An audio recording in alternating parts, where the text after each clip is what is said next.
उद्योगपती अनिल अंबानींना ईडीचे समन्स. 17,000 कोटींच्या कथित कर्ज घोटाळ्यामध्ये चौकशी होणार. 5 ऑगस्टला नवी दिल्लीतील ईडी कार्यालयामध्ये हजर राहण्याचे आदेश.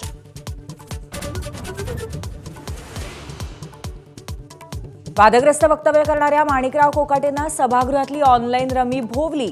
कृषी मंत्रिपदावरनं उचल मागणी. दत्तात्रय भरणेंकडची क्रीडा, अल्पसंख्याक आणि औफाक खाती सोपवली. क्रीडा खात्यामुळे नाराज असलेल्या दत्तात्रय भरणेंची कोकाटेंच्या कारनाम्यांमुळे लागली लॉटरी. पक्षश्रेष्ठींनी सोपवली कृषी मंत्रिपदाची जबाबदारी.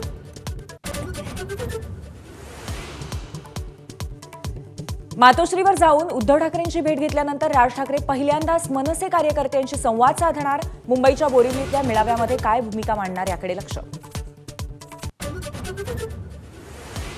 मालेगाव बॉम्बस्फोटानंतर सरसंघचालक मोहन भागवतांना पकडून आणण्याचे आदेश होते.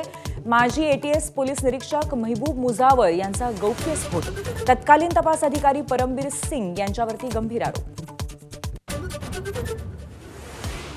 मुंबईतल्या मुलुंडमध्ये धारावीकरांच्या पुनर्वसन प्रकल्पाला काँग्रेसचा तीव्र विरोध. आज मुलुंड बंदची हाक. स्थानिक नेत्यांसह काँग्रेस रस्त्यावरती उतरणार. पुण्यात खड्ड्याने घेतला 61 वर्षाच्या वृद्धांचा जीव. अपघाताची दाहकता सीसीटीव्ही कॅमेऱ्यामध्ये कैद. औंध परिसरातली घटना.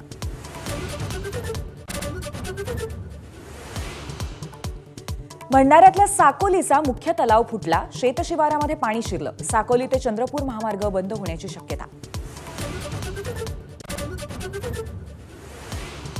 तुळजाभवानीचं 10 ऑगस्टपर्यंत दर्शन बंद. जीर्णोद्धाराच्या कामासाठी मंदिर प्रशासनाचा निर्णय.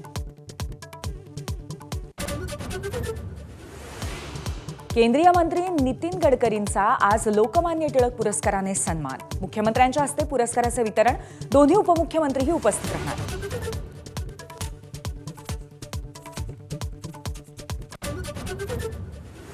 भारतीय उत्पादनांवरती 25% आयात शुल्क लादणाऱ्या अमेरिकेला भारताचा पहिला झटका. F-35 लढाऊ विमानाची ऑफर धुडकावली.